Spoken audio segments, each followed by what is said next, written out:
मरकज़ के ज़ेर इंतज़ाम लद्दाख के लेह ज़िला से इस वक्त की सबसे बड़ी खबर आ रही है, जहां पर मारूफ मामलियाती व समाजी कारकुन सोनम वांगचुक को लद्दाख पुलिस ने हिरासत में ले लिया है।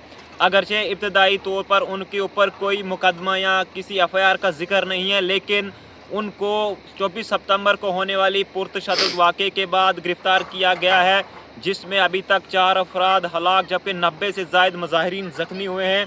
सोनम वांगचुक पर यह इल्ज़ाम है कि उन्होंने वहाँ के लोगों को उकसाया, जिसके बाद तशद्दुद भड़क उठा और इसमें सरकारी व निजी इमलाक को नुकसान पहुँचा और बीजीपी के एक दफ्तर को भी आग लगी है, जिसके बाद से ही सोनम वांगचुक पर यह इल्ज़ाम आयद किया जा रहा था कि वो अपने इस हड़ताल का नाजायज़ इस्तेमाल कर रहे हैं, उसके ज़रिए लोगों को भड़का रहे हैं। वज़ारत दाखिला ने पहले भी बयान जारी किया था, जिसमें उन्होंने इल्ज़ाम आयद किया था कि लेह में अपनी तवील भूख हड़ताल के दौरान सोनम वांगचुक ने अवामी जज्बात को भड़काने वाली तकारीर की और अरब स्प्रिंग व नेपाली तलबा तहरीक का हवाला दिया। जिस तरह से नेपाल में स्टूडेंट का प्रोटेस्ट हुआ, जेड प्रोटेस्ट जो नेपाल में हुआ, उसी का हवाला वो यहाँ पर दे रहे थे। इल्ज़ाम था वज़ारत दाखिला की तरफ से कि सोनम वांगचुक ने भी वही किया और यहाँ पर तशद्दुद भड़क उठे, जिसमें इंसानी जानों का ज़िया हुआ है। उसके बाद से ही लेह में हालात कशीदा हैं। आज भी दफ़ा 163 के तहत सख्त पाबंदियाँ आयद हैं। सड़कों पर ट्रैफिक गायब है, तमाम तालीमी व कारोबारी अदारे बंद हैं,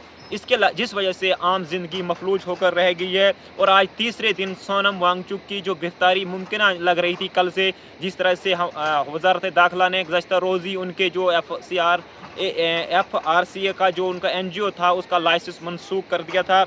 उन पर इल्ज़ाम था कि वो बैरूनी साजिश का हिस्सा हैं और लद्दाख में हालत को उनने ख़राब करवाया है।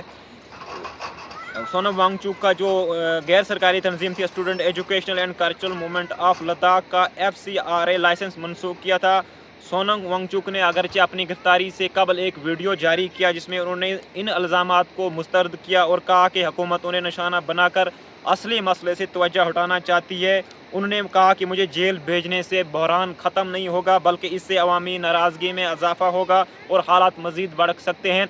इसी तनाजुर में लेह में तमाम इंटरनेट सर्विस को बंद कर दिया गया है। इसना लद्दाख में जो अपोजिशन जमातें हैं और समाजी हलके, उन्हें वांगचुक की गिरफ्तारी पर सख्त रद्द अमल का इजहार किया है और उन्हें कहा कि इससे कशीदगी कम होने के बजाय बढ़ेगी। आपको बता दूं मैं कि लद्दाख में प्रोटेस्ट इस वजह से जारी है कि साल 2019 में जब जम्मू कश्मीर को 2 अलग यूनियन टेरिटरीज़ में तकसीम किया गया, तो उस वक्त लद्दाख को भी UT विदाउट लेजिस्लेटर रखा गया था। उस दिन से ही लद्दाख के लोगों की ये डिमांड उभर रही थी कि लद्दाख को अलग स्टेटस दिया जाए रियासत का, और साथ ही साथ आईने हिंद के 6ठे शेड्यूल में लद्दाख को शामिल किया जाए। इसके अलावा लद्दाख एक हसास हिस्सा है, इसलिए यहाँ की जो लैंड है और जॉब्स हैं वो उसको सिक्योर किया जाए, उसको तहफ़्फ़ुज़ लोगों को दिया जाए। इसके अलावा भी कुछ मुतालबात थे और फिर स्टूडेंट ने भी कुछ रिजर्वेशन की बात की। तो आज सोनम वांगचुक जो इससे कबल भी कई मरतबा भूख हड़ताल कर चुके हैं, हुकूमत को कितने अल्टीमेटम दिए, दिल्ली का उन्होंने रुख किया काफ़ी लोग लेके, और बिला आखिर आज सोनम वांगचुक इन इल्ज़ामात के तहत जेल में हिरासत में लिए गए हैं कि वो हालात को भड़काने की, ख़राब करने की कोशिश कर रहे थे। वो किसी साजिश के तौर पर उन्हें लद्दाख में हालात को ख़राब किया और अपनी भूख हड़ताल के ज़रिए भड़काऊ भाषण दिए, जिस वजह से हालात कशीदा हुए और 4 इंसानी जानें ज़ाया हुई।